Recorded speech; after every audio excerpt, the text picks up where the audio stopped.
ഞങ്ങൾ ഒരുപാട് കഷ്ടത്തിൽ ജീവിച്ച ആൾക്കാരാണ്. ദൈവം ഞങ്ങളെ അനുഗ്രഹിച്ചു.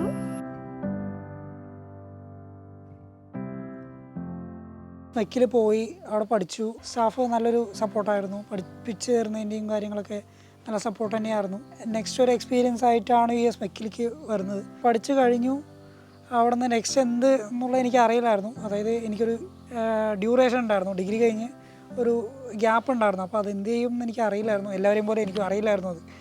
അപ്പോൾ എല്ലാവരും പോയി PSC പഠിച്ചു എന്ന് പറഞ്ഞു കഴിഞ്ഞാൽ അത് സർവീസ് ഏരിയ മാത്രമേ അതൊരു വിലയായിട്ട് കാണുന്നുള്ളൂ. ബാക്കിയുള്ള എല്ലാ സൊസൈറ്റിൻ്റെ ഒരു അതങ്ങനെയാണ് ആൾക്കാരങ്ങനെ കാണുന്നത്. PSC പഠിക്കുന്നത് വെച്ചാൽ ഒരു മോശം ഇതുപോലെ കാണും. പക്ഷേ സർവീസ് ഏരിയ അവനൊരു നല്ലവൻ എന്നുള്ള രീതിയാണ് സാധാരണ സൊസൈറ്റിയിൽ എല്ലാവരും കാണാം. അപ്പോൾ എനിക്ക് സ്വാഭാവികമായിട്ട് മെൻ്റലി ഞാൻ ഡൗണായി. അപ്പോൾ ഞാൻ നെക്സ്റ്റ് ഒരു ജോലി എന്നുള്ള രീതിക്ക് SMECൽ വന്ന് അവിടെ നിന്ന് ഓക്കെ എന്നുള്ള രീതിയിൽ പഠിച്ച് കയറി വന്നു.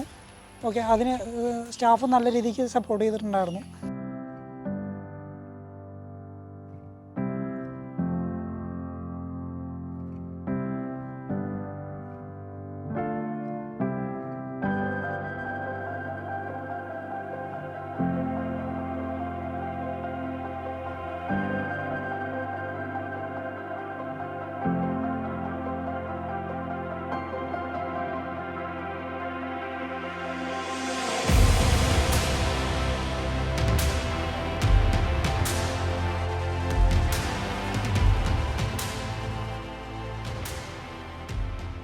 നല്ലൊരു സന്തോഷമുണ്ട്.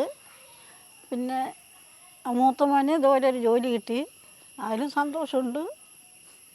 ദൈവം ഞങ്ങളെ അനുഗ്രഹിച്ചു. പക്ഷെ ഇങ്ങനെയൊരു കോഴ്സ് പഠിക്കണമെന്ന് പറഞ്ഞപ്പോൾ ഞങ്ങളതിന് പ്രോത്സാഹിപ്പിച്ചു. അതിന് വേണ്ട പൈസകൾ കൊടുത്തു, ഫീസ് അടച്ചു. ഇപ്പോൾ ജോലി കിട്ടി, നല്ല രീതിക്ക് മക്കൾ മുന്നോട്ട് വരണം എന്ന് അപേക്ഷയാണ്. സ്വാഭാവികമായിട്ട് ഗവൺമെൻറ് സ്കൂളിലൊക്കെ പഠിച്ച് നമ്മുടെ തനി നാട്ടിൻപൂർവ്വമാണ്. ഇവർ വന്നപ്പോൾ തന്നെ അറിയാമായിരുന്നു തനി നാട്ടിൻപൂർവ്വമാണ്. അപ്പോൾ പക്ഷേ എനിക്ക് ഭയങ്കര ഇഷ്ടമാണ്. പക്ഷേ നാട്ടിൻപുറം എന്ന് പറഞ്ഞാൽ പ്ലേസ് നല്ല ഇഷ്ടമാണ് എനിക്ക്. അപ്പോൾ അത് കഴിഞ്ഞ് ഇൻ്റർവ്യൂവിൻ്റെ സെക്ഷനിലേക്ക് വരുമ്പോൾ നമുക്ക് സ്വാഭാവികമായിട്ട് ഇംഗ്ലീഷിൽ പറയണം, ഇംഗ്ലീഷിൽ സംസാരിക്കാൻ പാടുള്ളൂ, അങ്ങനൊരു ഇതായി. അപ്പോൾ നമുക്ക് തിയററ്റിക്കൽ നോളജ് മാത്രമേ നമുക്ക് അതുവരെ ഉണ്ടായിരുന്നുള്ളൂ. കമ്മ്യൂണിക്കേഷൻ നോളജ് നമുക്ക് അതുവരെ അങ്ങനെ ഉണ്ടായിരുന്നില്ല. സെലക്റ്റായി എന്ന് പറഞ്ഞിട്ട് വിളിച്ച് പറഞ്ഞിട്ടുണ്ടായിരുന്നു. അപ്പോൾ ഓക്കെ, കുറേ കാലത്തിന് ശേഷം ഒരു ജോലി എന്നുള്ളൊരു ഒരു ഇതിലേക്ക് നമ്മൾ എത്തിക്കഴിഞ്ഞു. ഞങ്ങൾക്ക് ആൾക്കൊരു പണി കിട്ടിയിട്ടില്ലല്ലോ എന്നുള്ളൊരു വിഷമം എനിക്ക് നല്ലോണം ഉണ്ട്. അപ്പോൾ ഈ കോഴ്സ് തിരഞ്ഞെടുത്ത് അമ്മ പോട്ടെ എന്ന് പറഞ്ഞപ്പോൾ ഞങ്ങൾ ശരിയായി. അച്ഛനും അതുപോലെ സഹകരിച്ചു. അച്ഛൻ തന്നെ അതുവരെ ഞങ്ങളിവിടെ എത്തിച്ചത്. ഒന്നിനും പോയിട്ടില്ല, പണിയെടുത്ത് നല്ല കഷ്ടപ്പാടോട് മക്കളിനെയും എന്നെയും ഒന്നിനും അയച്ചിട്ടില്ല. അതുകൊണ്ട് അച്ഛൻ നല്ല താങ്ങായിരുന്നു ഞങ്ങൾക്ക്. ഇപ്പോഴും എനിക്ക് പ്രത്യേക ആഗ്രഹങ്ങളൊന്നുമില്ല, മക്കൾക്ക് ജോലി കിട്ടിയെന്നുള്ള ആഗ്രഹമുള്ളൂ. ഞാൻ +2 ബയോളജി ആയിരുന്നു, അത് കംപ്ലീറ്റ് ചെയ്തു. പിന്നെ 2015 to 18 എൻ്റെ ബാച്ച്. 15 to 18 എൻ്റെ ഡിഗ്രി ബാച്ച് ഉണ്ടായിരുന്നത്. അപ്പോൾ ആ ഒരു കോളേജ് കഴിഞ്ഞ് സപ്ലൈ ഉണ്ടായിരുന്നു. സ്വാഭാവികമായിട്ട് എല്ലാവർക്കും ഉള്ള പോലെ സപ്ലൈ ഉണ്ടായിരുന്നു. സപ്ലൈ ക്ലിയർ ചെയ്തു. ഞാൻ പഠിച്ചിറങ്ങുമ്പോൾ തന്നെ സിലബസൊക്കെ മാറി. പിന്നെ ഒറ്റയ്ക്ക് പഠിച്ചേ വഴിയുള്ളൂ, വേറെ വഴിയില്ല എന്നുള്ളതായി. ഒറ്റയ്ക്ക് പഠിച്ചു, കംപ്ലീറ്റ് ചെയ്തു. 2020 കംപ്ലീറ്റ് ആയി. പിന്നെ ആഫ്റ്റർ 2020 to 2025 വരെ എൻ്റെ റൂം മാത്രമായിരുന്നു എൻ്റെ ജീവിതം. ഒരു സറൗണ്ടിങ്സ് എന്ന് പറയുമ്പോൾ എൻ്റെ റൂം മാത്രമാണ്. അത് ബുക്സ്, അത് മാത്രം, ആ ഒരു ഭാഗം മാത്രമായി. BSc ഇലക്ട്രോണിക്സ് ആയിരുന്നു ഞാൻ കംപ്ലീറ്റ് ചെയ്തിട്ടുണ്ടായിരുന്നു. അപ്പോൾ അത് കഴിഞ്ഞാൽ എന്താണ് നെക്സ്റ്റ് എന്നുള്ളത് സ്വാഭാവികമായിട്ട് എനിക്ക് അറിയില്ല. അപ്പോൾ ഞാൻ തന്നെ തപ്പി സെർച്ച് ചെയ്ത് ഗൂഗിൾ ചെയ്ത് നോക്കി എംബഡഡ് സിസ്റ്റത്തിന് വേണ്ടിയിട്ട് ഞങ്ങളുടെ SMECലേക്ക് വന്നിട്ടുണ്ടായിരുന്നു.